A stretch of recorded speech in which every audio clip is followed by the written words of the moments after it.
80 years ago tomorrow, Black Tuesday, October 29th, 1929, when the stock market crashed.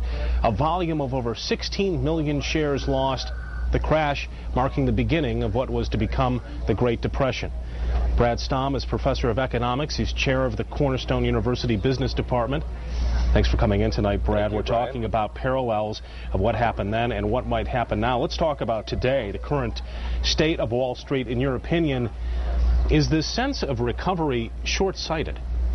Absolutely. I think when you talk to the experts, the three people that I would consider experts in the field, they're saying no. This is a short-term recovery. The economy is very soft, and as you know, and as your listeners and viewers know, that the unemployment picture here and elsewhere is dismal. So if we're depending on consumer spending to pull us out of this, it's not going to happen, Brian, in the short run. 80 years later, can you draw any parallels between what happened on that October day in 1929 and what our current economic state is today? Well, first we can turn to Alan Greenspan, and he said a few weeks ago that the human condition is still around, the condition of greed. So that was there in 29, it's here today, Brian, and we're still fighting that on Wall Street, we're fighting that on Main Street, so that condition remains. Another factor is this idea of speculation. We're once again buying stocks, buying bonds, taking on risks where the value really isn't there. And lastly, the fear is out there, the fear of what could happen, and the reality, of course, the fear of losing your job, the fear of losing equity in your home.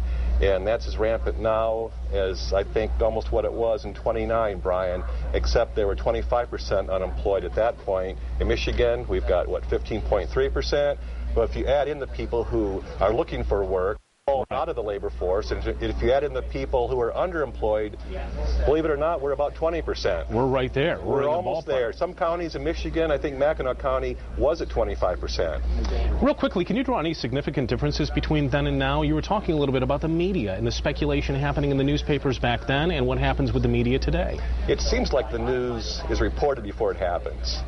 In 1929, and there's a great book in The Great Crash by John Kenneth Galbraith, he talks about radio, how fast the news was transmitted, how fast the fear was transmitted. Right. Today, with the internet, with all the media out there, with Twitter, we hear the bad news almost before it happens, and it multiplies. So that can really exasperate a problem, and it can also make us irrational, Brian. Interesting parallels. Brad Stamm, he's professor of economics and chair of Cornerstone University's Business Department. Thanks so much for your time tonight. Thank you, Brian.